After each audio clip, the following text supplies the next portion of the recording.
टिक कसम ये खाए रे। टिक टिक टिक टिक टिक टिक टिक टिक प्लास्टिक टिक ना पाए रे। टिक टिक टिक टिक टिक टिक टिक टिक कसम ये खाए रे। टिक टिक टिक टिक टिक टिक टिक टिक प्लास्टिक टिक ना पाए रे।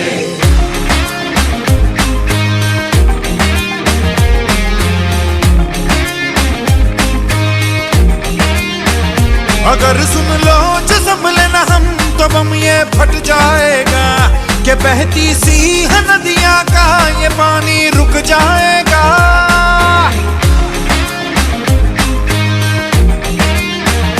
अगर सुन लो जो संभले ना हम तो बम ये फट जाएगा कि बहती सी है नदियां का ये पानी रुक जाएगा।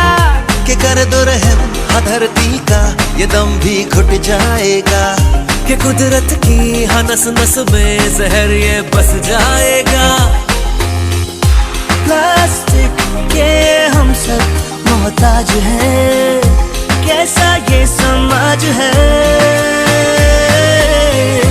कल ना हो हाथों में आज है, मौका ये अपना गवाए रे। टिक टिक टिक टिक टिक टिक टिक टिक कसम ये खाए रे। टिक टिक टिक टिक टिक टिक टिक टिक प्लास्टिक टिक ना पाए रे। टिक टिक टिक टिक टिक टिक टिक टिक कसम ये खाए रे।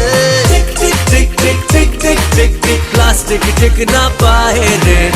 सिचुएशन ड्रास्टिक है जहाँ देखो प्लास्टिक है। सिचुएशन ड्रास्टिक है जहाँ देखो वही थैली बोतल स्ट्रॉ इत्यादि सर्रे सर्रे में फैला दी। ना घट पाए ना मिट पाए रह रह के टॉक्सिक बन जाए। इससे छुटकारा तो नहीं पर है एक सरल उपाय रे। सिंगल यूज प्लास्टिक को हम कह दे बाय बाय रे। टिक टिक टिक टिक टिक